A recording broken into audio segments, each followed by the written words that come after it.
Entre chien et chat, l'émission Animée par Doc Veto. Ça va bien, Doc? Ouf. Ouf. Oh. Ça commence bien.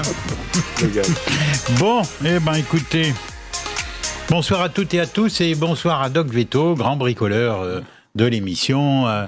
Ça va bien, Doc Veto? Ça va. Ça va? Ça va, ça va. Bon. Alors, est-ce que vous avez tenu vos promesses? Oui, on va rien dire. On va rien dire pour le suspense. Sachant que la semaine dernière, nous parlions du... Il y a 15 jours, oui. 15 jours, nous parlions du foie gras. Du foie gras, oui. Voilà. Bon, mais restez avec nous, vous allez comprendre.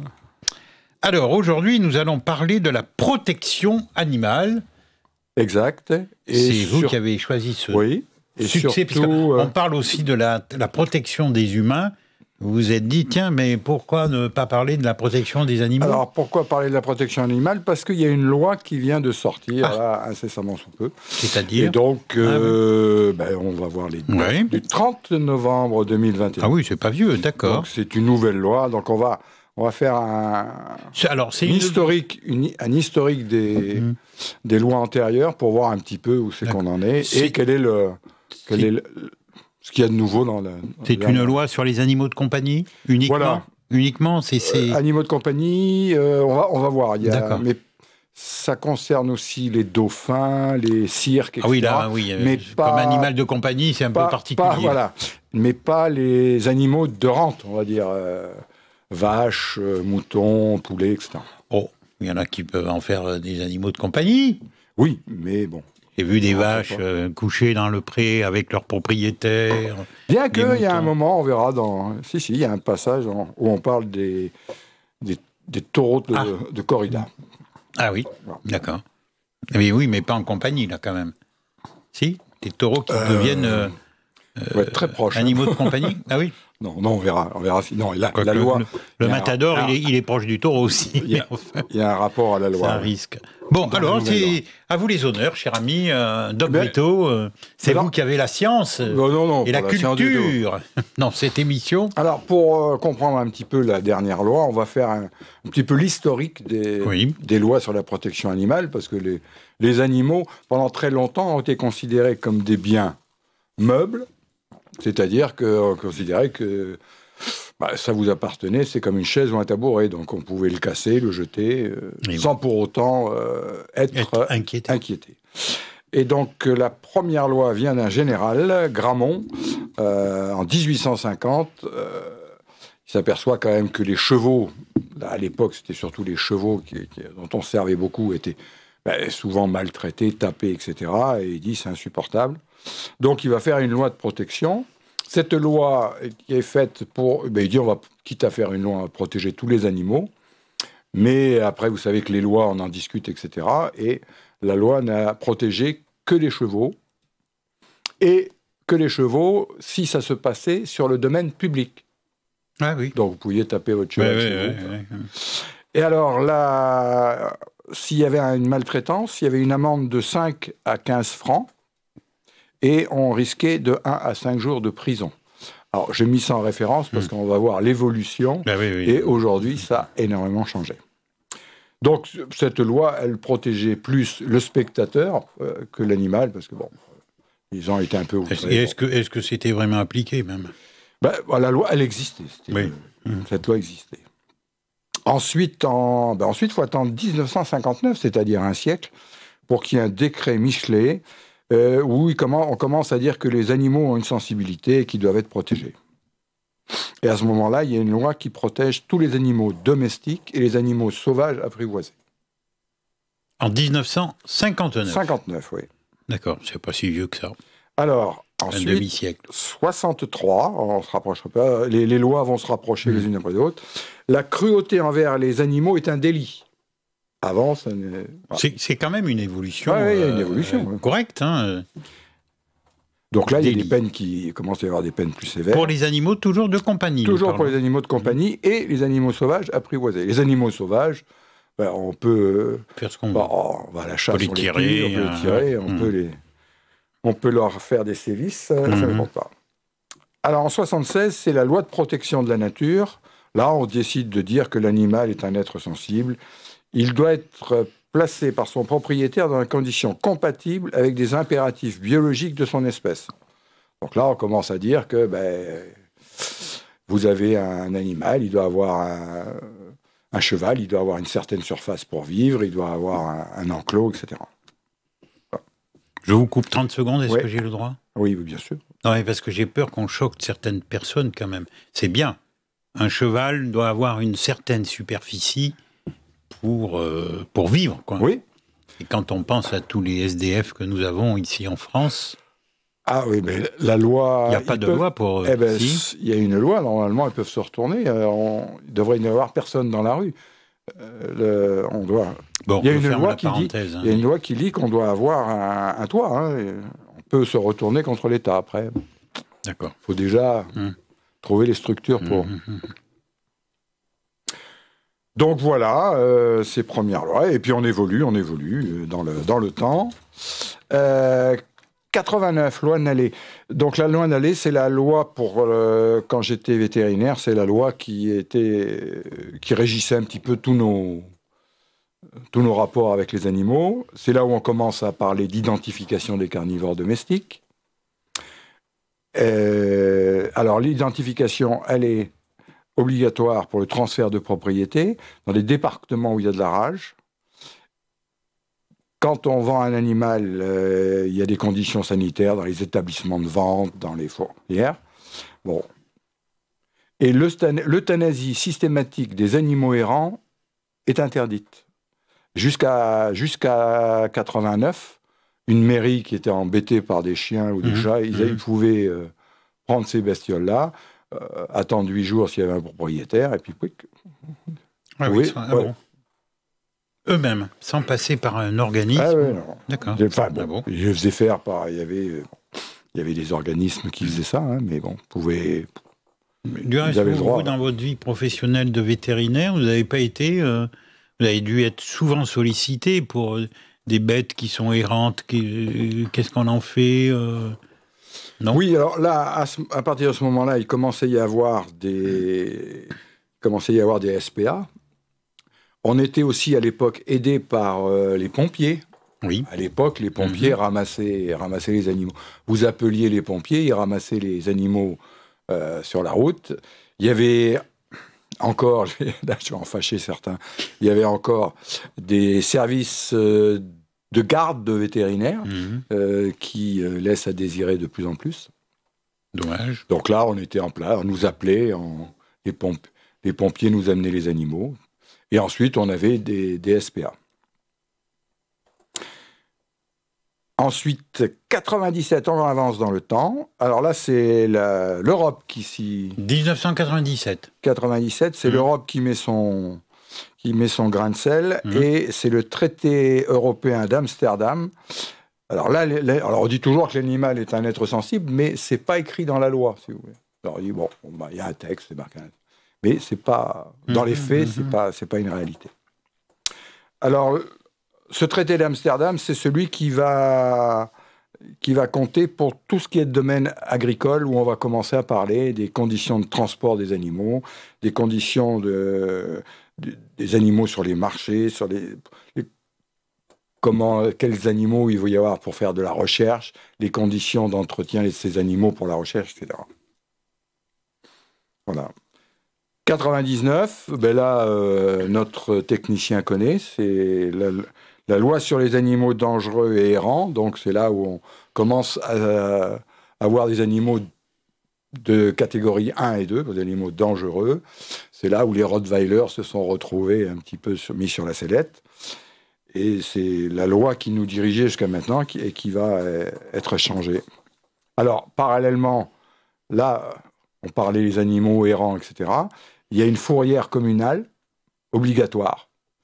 Donc, chaque mairie doit avoir un endroit où il peut... C'est le maire qui est responsable des animaux errants. Il n'y a pas eu des regroupements de mairies Voilà, si. Alors, il y a... Il me semble que j'ai connu ça dans la région. Chaque mairie est responsable des animaux errants. Donc, il doit avoir un local. Ils doivent d'abord s'en occuper, avoir un local pour les rentrer.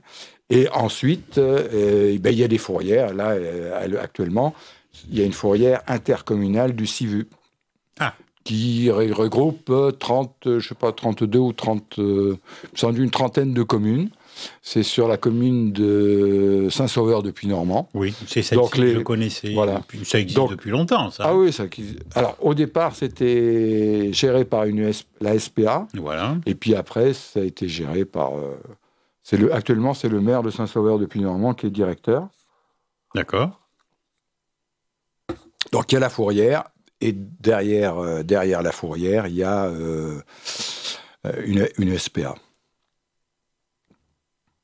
Bon, donc après les animaux qui se retrouvent dans cette SPA, là, qu'est-ce qu'ils deviennent? Après, ils sont mis à la vente, enfin à la vente, oui. Oui, on les propose en adoption. En adoption. Ah oui, quand même, hein, ils ne sont pas euthanasiés. Ah non, c'est interdit. Interdit. Alors, après, il y a forcément des euthanasies à un moment donné, s'il y a des animaux qui sont ensuite âgés et qu'on ne peut pas replacer, qui ont des problèmes de pathologie, à un moment, il faut bien. Comme un animal chez un propriétaire normal. Et on contrôle ça comment? Alors, il y a toujours un vétérinaire attaché. Attendez, alors ce que vous êtes en train de nous dire... on se retrouve dans la SPA, il y a un animal qui va être euthanasié. Est-ce qu'il faut l'accord du vétérinaire ou pas? De toute façon, l'euthanasie va être faite par le vétérinaire. C'est lui seul qui peut faire ça. Qui peut faire l'euthanasie. Donc, lui, il va être en... C'est intéressant ce que vous nous dites, c'est rassurant même. C'est lui qui va avoir, c'est lui qui a la mission de faire ça, et c'est lui qui gère. C'est lui qui gère. Voilà. Bon, c'est le droit de vie ou de mort, mais sur un animal, mais bon. On peut arriver à le comprendre de la façon dont vous nous l'expliquez, Doc Veto. Voilà, donc les animaux, ils se retrouvent un petit peu dans des structures. Il y a des fourrières partout, etc. Les chiens, les chatons n'ont pas le droit d'être vendus avant 8 semaines, parce qu'avant 8 semaines, il y a des problèmes d'éducation de la mère qui fait que on peut le vendre. Avant, on se retrouve avec des problèmes de socialisation des animaux, et donc ça a été mis en place pour éviter ces problèmes-là.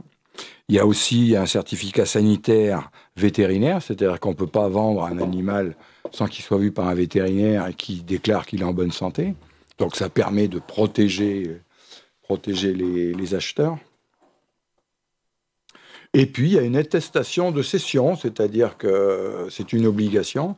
Donc, s'il y a un problème au niveau de la vente, la personne peut se retourner parce qu'il y a une attestation de... Alors, il y a juste une petite chose mais vous n'y êtes pour rien, bien sûr, hein, même en tant que vétérinaire. Vous parlez de vente. Or, autrefois, quand même, la SPA vendait pas les animaux. Alors, très souvent... Alors, là, je parlais de vente, pas dans la... Je parlais pas de vente dans les SPA, je parlais de vente à titre général des animaux, je parle...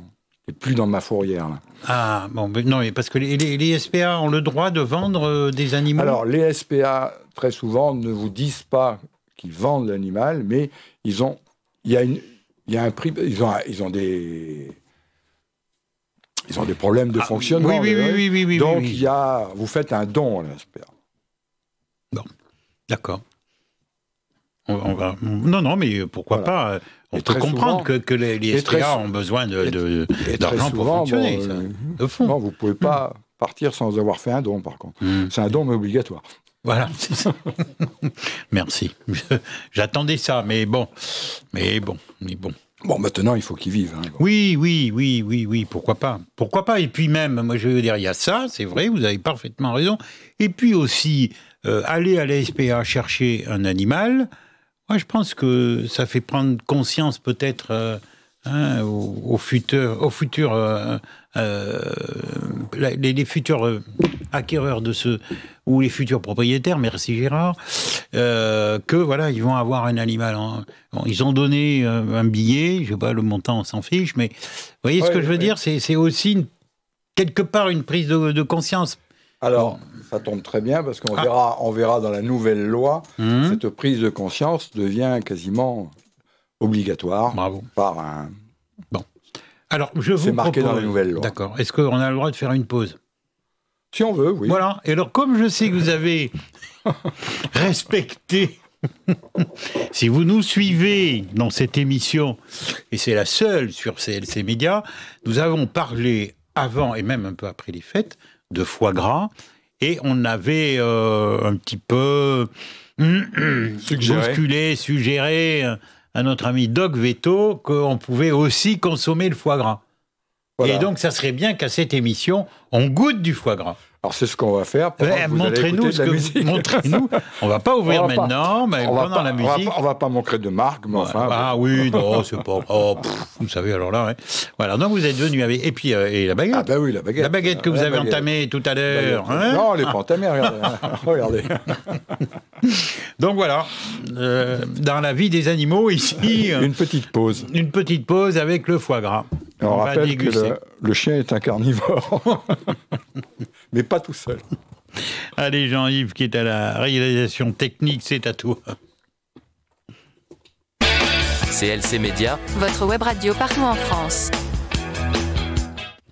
Voilà, alors je vous le disais, dans cette émission Entre chiens et chats, avec Doc Veto, regardez la tête qu'il fait, c'est très important d'avoir chez vous, je le dis bien à vous tous, un Doc Veto, parce que vous êtes assuré d'avoir des bonnes choses. C'est-à-dire que là, on déguste du foie gras que Doc Veto nous a sélectionné. Il est très bon. Tant pis pour ceux qui sont contre le foie gras ou qui n'aiment pas ça. Ils ratent quelque chose, mais bon, voilà. Donc, merci. Et on va finir notre émission en dégustant le foie gras de Doc Veto. Et nous parlons aujourd'hui, dans cette émission, de la protection animale. Donc, nous étions dans la loi... la dernière loi, nous étions... Ça y est, j'ai perdu. Je ne pourrais pas vous aider parce que c'était au même moment où je commençais à manger. Du pâté. Ah, nous sommes une radio rurale. Hein. Ah oui, ça, on va s'appeler Radio Charrue. Si, Radio Charrue. Alors là, maintenant, vous êtes perdu... Perdu, corps et bien. Dans vos notes. Vous êtes très bien. Corps et bien. Très bien, très bien. Vous rangerez votre couteau, parce qu'à table, ce couteau-là, ça ne fait pas très sérieux quand même. Si, c'est juste. Ça y est, alors ? On était en 1999. Oui, non. La loi. La loi sur 99, oui, c'est vrai. Sur les animaux dangereux. Donc, on vous disait, il commençait à y avoir donc, les fourrières qui se mettaient en place, un certificat de vente de chiots, le tatouage qui commençait à apparaître. Et donc, au niveau des sévices, vous vous rappelez qu'au départ, il y avait 15 francs. Entre 5 et 15 francs d'amende. 5 francs 5 et 15 francs d'amende et 1 à 5 jours de prison. Et là, sévices sur les animaux, entre-temps, on était passé à 6 mois. Là, on passe à 2 ans d'emprisonnement. Oui, ça devient sérieux. Et de 15 000 €, on passe à 30 000 €. Bigre diantre. Bon. Et donc, on va passer maintenant à la loi de la maltraitance, la nouvelle loi. Qui est sortie le 30 novembre. Qui est sortie le 30 novembre. Alors, cette loi, on va reparler des chiens et des chevaux, et notamment sur les chiens.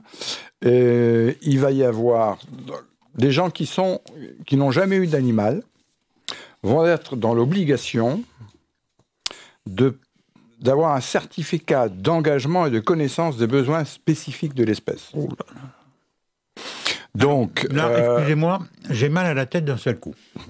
Donc, si vous voulez, les gens qui n'ont pas eu de chien et de chat vont être dans l'obligation de faire une formation, entre parenthèses, une journée, un petit peu ce qui se passait pour les chiens dangereux.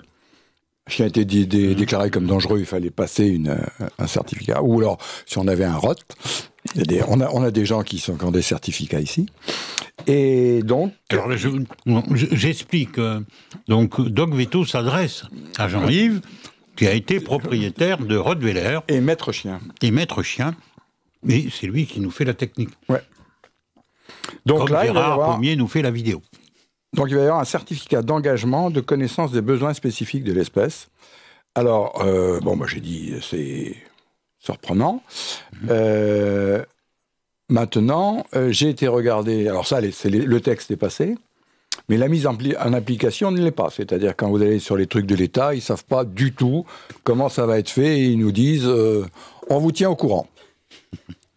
Alors, dans le principe, c'est très bien, parce que ça va un petit peu responsabiliser les gens, c'est ce qu'on disait tout à l'heure.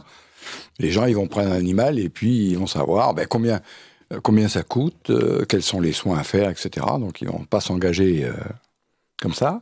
La personne qui vend, il faut qu'elle ait le certificat. Elle peut, si elle le considère, elle peut considérer que le monsieur n'est pas... Si elle trouve que le monsieur n'est pas responsable, enfin, elle ne le trouve pas, donc elle peut ne pas faire la vente. Bon, alors ça, c'est pour les chiens. Et il va y avoir la même chose pour les chevaux. Et les chats ? Chien-chat, oui. D'accord. Chien et chat pour les chevaux. Alors les chevaux, moi, je serais assez d'accord. Pour les chiens, et comment peut-on prouver que l'on n'a pas eu d'animaux avant ? Voilà, c'est ça. Comment peut-on faire ça ? Oui, c'est ça. C'est là où parce qu'on peut toujours dire, oui, quand j'ai eu un chien, alors oui. J'ai eu un chien quand j'étais petit, oui, mais on va dire, ça compte pas. Après, on va vous dire... voilà. Après, voilà. Bon. Est-ce que quelqu'un qui a eu un chien est quelqu'un de responsable par rapport à quelqu'un qui n'en a jamais eu ? Enfin, c'est un petit peu la complexité. Et surtout, c'est que, c'est comme toujours sur les lois, on les pond, mais les décrets d'application et la mise en route est un petit peu difficile. Et donc, sur les chevaux, c'est pareil, mise en place d'un certificat de connaissance par rapport au cheval, pour en avoir un. Et pareil, j'ai regardé sur les sites, etc. Pour l'instant, c'est... voilà. Donc, c'est quand même, quelque part, c'est une protection de l'animal. Oui, non, pourquoi pas ? La seule chose, quand même, c'est pour des privés qui veulent avoir un chien, obligés à aller faire un stage, quoi. Ouais. Quelque part. Ah oui, un stage, alors, ça va être payant. Qui va les faire, c'est encore... Qui va... Et puis, comme on dit, qui va dire... moi, j'ai déjà eu un chien, un chat. Ouais. Bon, affaire à suivre. Et le vendeur, que l'animal soit donné à titre onéreux ou gratuit, s'il le donne, il doit s'assurer que l'acheteur a bien signé le certificat. Donc, il est responsable. C'est marqué dans la loi. Bon, parallèlement à ça, pour protéger l'animal, la vente d'un animal de compagnie est interdite à un mineur. Bon, c'est encore... c'est logique. Oui. Sauf autorisation parentale.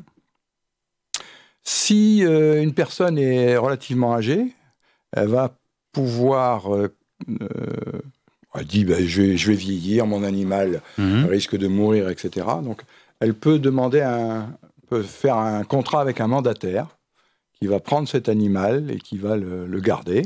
Et l'argent sera pris sur son testament, là, sur son héritage. Et ça, faut passer devant un notaire, voilà. Et par contre, quand on fait ça, une fois que le contrat est fait, l'identification de l'animal, elle est au nom de la personne. Et le centre d'identification sera au courant. Et le nouveau propriétaire sera mis au nom du nouveau propriétaire systématiquement. Bon, en fait, tout ça, ça me paraît bien compliqué, au moins pour l'application. Voilà, c'est compliqué, mais c'est comme toutes les lois, ça se complique de plus en plus. Alors les sévices, là, tout à l'heure, on était parti à 30 000 €, maintenant on est rendu à 45 000. De 2 ans, on est passé à 3 ans de prison.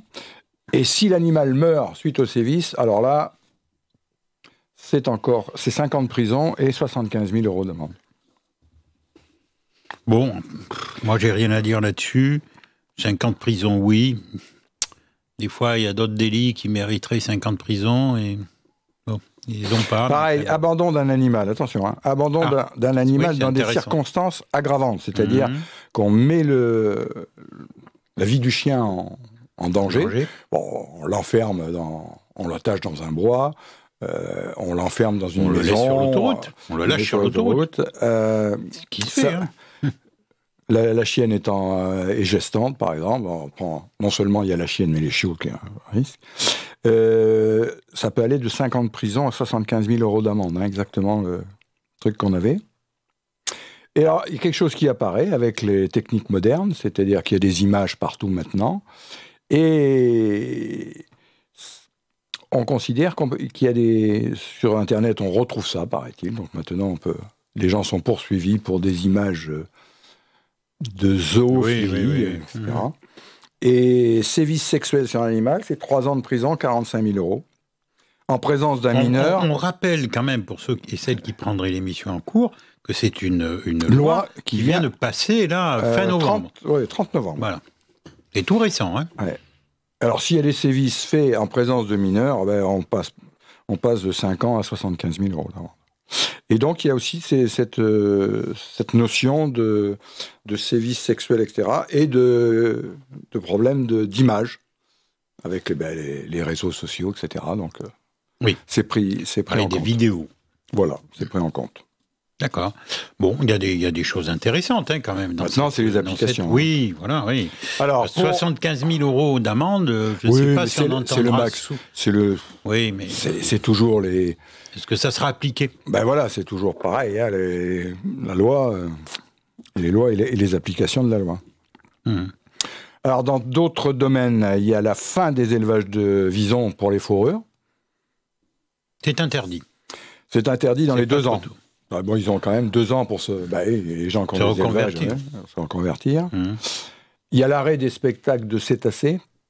Vous savez qu'il y a des dauphins, etc. Il va y avoir la fin des arrêts de cétacés. Il va y avoir la suppression des animaux dans les cirques. Moi, je croyais que ça existait déjà. Non, là, c'est vraiment plus... D'accord. Les animaux sauvages, domestiques, non. Sauvages, je suppose, dans les cirques. Dans les cirques, oui, les animaux dits de cirque, quoi, les animaux sauvages.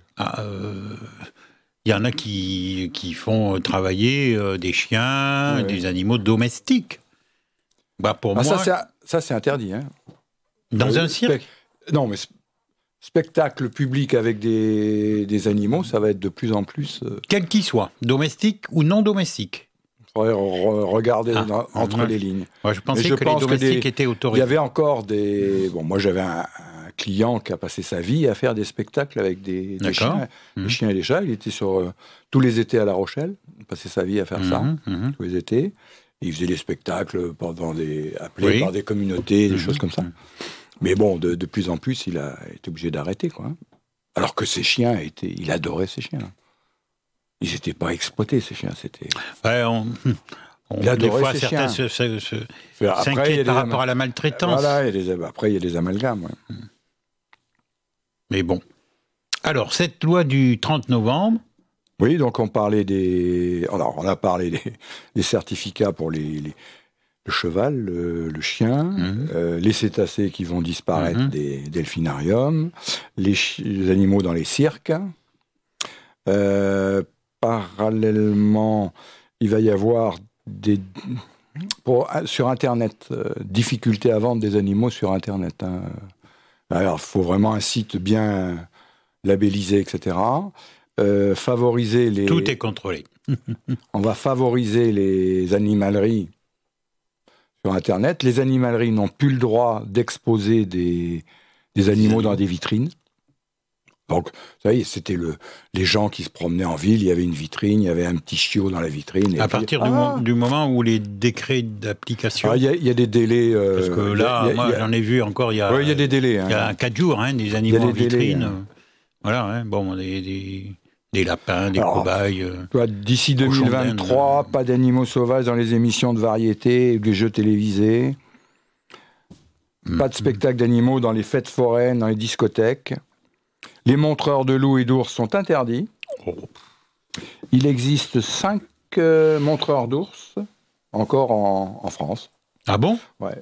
5 monteurs. Ah bon? Alors, et les delphinariums, c'est... Il y a 21... Maintenant, ça dépend à partir de quoi, comment on est un ours. Voilà, après, on pourra faire une émission. Hein. On sera hors la loi. On ne pourra pas, on est hors la loi. En ce moment... On ne pourrait pas me montrer... Non, mais il y a la campagne présidentielle. On ne pourrait pas me montrer où serait hors la loi. Ils vont peut-être en sortir quelques-uns d'ours. Alors, actuellement, alors, tous ces problèmes-là, il n'y a quand même pas beaucoup d'animaux concernés. Il y a 850 animaux dans les cirques. Actuellement? Ouais. 21 dauphins. Dans des cirques? Non, dans les delphinariums, il n'y a plus que 21 dauphins en France et 4 orques. Alors, on parle de... L'Europe est en train de chercher à faire des sanctuaires naturels pour les remettre en liberté au large de la Grèce. Sur les animaux marins, je trouve ça très déplacé. Enfin bon, ces pauvres bêtes. 21 dauphins et 4 orques. J'ai vu des discussions au Sénat, ça a duré 4 heures, pour savoir ce qu'on allait faire de 21 € 4 orques. Comme les ours polaires. Ils sont payés au travail. Ils tournent en rond. Moi, j'ai vu ça. Pour moi, c'est horrible. On dirait que tous les animaux sont concernés, mais peut-être qu'il y en a d'autres, encore plus que d'autres, quoi. Donc, bon. Bref. Et alors, dans les animaleries... Il faut qu'on se dépêche. Oui, quasiment fini. Les animaleries auront le droit de vendre des animaux qui viennent de fourrières. En rapport avec la fourrière, un contact, la fourrière. S'ils sont d'accord, la fourrière peut mettre des animaux à placer, ce qui ne se faisait pas actuellement. Alors, il y avait, pour les chats sauvages, la loi devait obliger les communes à castrer tous les chats sauvages et les remettre dans la nature. Donc ça n'a pas été fait, mais il y a une expérimentation sur une durée de 5 ans entre les associations de protection animale et l'État. Alors, je ne sais pas sous quelle forme. Ils vont mettre en place une stérilisation généralisée au niveau de la France pour éviter qu'il y ait des chats sauvages qui traînent partout. À cette occasion, on peut rappeler qu'à l'heure actuelle, tous les chats et tous les chiens doivent être identifiés. On l'a déjà dit dans cette émission. Tous. Alors que ça a évolué dans le temps. Vous parlez de chiens, de chats, mais aujourd'hui, de plus en plus de particuliers possèdent aussi d'autres animaux. Des nacs. Et qu'est-ce qu'on en fait des serpents, des rats, iguanes, tout ça. Il y a beaucoup de ces animaux qu'on ne peut pas acheter sans avoir passé une capacité. On revient encore. Ça existe. Mais on peut les détenir. Voilà, on peut les détenir, mais il faut avoir passé une capacité. Vous ne pouvez pas acheter un perroquet aujourd'hui sans avoir une capacité pour un perroquet. Je suis déçu. Alors après... mais là aussi, vous savez, on en voit beaucoup en ce moment. Des perroquets. Jusqu'au mois d'avril, on va en voir pas mal. Et on va rajouter la sensibilisation au bien-être animal. Les cours d'éducation civique, il doit y avoir une sensibilisation des jeunes par rapport à l'animal. Et pendant le service national universel. D'accord. Très franchement, c'est bourré de bonnes intentions, tout ça. Maintenant, l'application. Voilà. C'est surtout l'application par rapport à la certification. C'est bien beau, on écrit des belles choses. Dans l'ensemble. Non, mais même si on revient ne serait-ce qu'à l'identification des chiens et des chats. Oui, mais ça existe depuis longtemps. Oui, mais elle n'est pas mise en. Ah oui. Il y a des amendes, je crois que c'est 83 € pour un chat. Je crois, faut lire entre les lignes, les lois, c'est très difficile à chercher. Je crois que un agent municipal a le droit maintenant de verbaliser pour ça. S'il verbalise et puis qu'il met 63 €, il va y en avoir moins des Oui. des chats. Moi, je dis que c'est très bien. Et je pense que ce serait... Déjà, les chats et les chiens. La première chose, ce serait déjà de faire appliquer les lois qu'on avait. Mais on en rajoute. Et là, cette dernière loi va être difficile à mettre en application. Comment décider savoir si une personne n'a pas eu de chien et de chat pour lui faire passer une certification? Oui, ça me semble impossible. Il me semble, maintenant, Ou alors, il va falloir faire une déclaration sur l'honneur. J'ai possédé un chien de telle année à telle année. Je sais pas. Bon, après, si on pousse le bouchon un peu loin, il faut passer une certification pour avoir un chien, un chat. Le jour où une personne a un bébé, il n'y a pas de certification. Voilà, vous m'avez coupé la parole, cher ami. Si on pousse le bouchon un peu loin... Oui, pour avoir un enfant, il va vous falloir bientôt une certification. Mais là, au secours, enfin, non, alors c'est bien dans un espérer que ça n'arrivera jamais. C'est vrai que ça pose d'autres problèmes. Non, mais ça peut rendre service des fois, parce que c'est vrai qu'on peut se poser des questions vis-à-vis de certains couples qui ont des enfants, et on se dit, oulala, bon, bah. Mais enfin, de là à généraliser, je n'y crois pas. Mais on commence avec les animaux, c'est vrai que... Bon. Vous êtes sceptique, vous aussi, donc, Doc Veto. Ah ben, le problème, c'est moi, je pense qu'on est un animal comme un autre, hein, donc... Donc, la puce dans le cou, la certification... On peut y venir. Oui, on en est très proche, du reste, je crois bien. Dans le prochain vaccin, je pense qu'ils y sont... Non, c'est une boutade. Non, pas... Moi, je regardais si personne n'était devant la porte, pas Disani. Avec des propos comme ça. Pas Disani. Voilà les nouvelles lois. Eh bien, merci, Doc Veto. Merci pour tout, bien sûr, pour cette nouvelle loi du 30 novembre sur la protection des animaux. Merci aussi pour le foie gras, qui était excellent. Merci d'avoir accepté ce pari de la dernière fois. Vous êtes venu avec, bravo. Vous n'avez qu'une parole, Doc Veto, on s'en souviendra. Et la prochaine fois, vous revenez avec une certification. Pour moi. Oui, je ne peux pas vous dire... Oui, pas de réponse. Pas de réponse. Merci à Jean-Yves qui était à la technique. Merci également à Gérard Pommier qui était à la vidéo. On se retrouve dans 15 jours pour une nouvelle émission. Bonne soirée à tous. Ah oui, il ne veut pas dire le titre. Hein. Ah non. Il Entre chien et chat. Voilà. Dans 15 jours, à bientôt. Bonne soirée.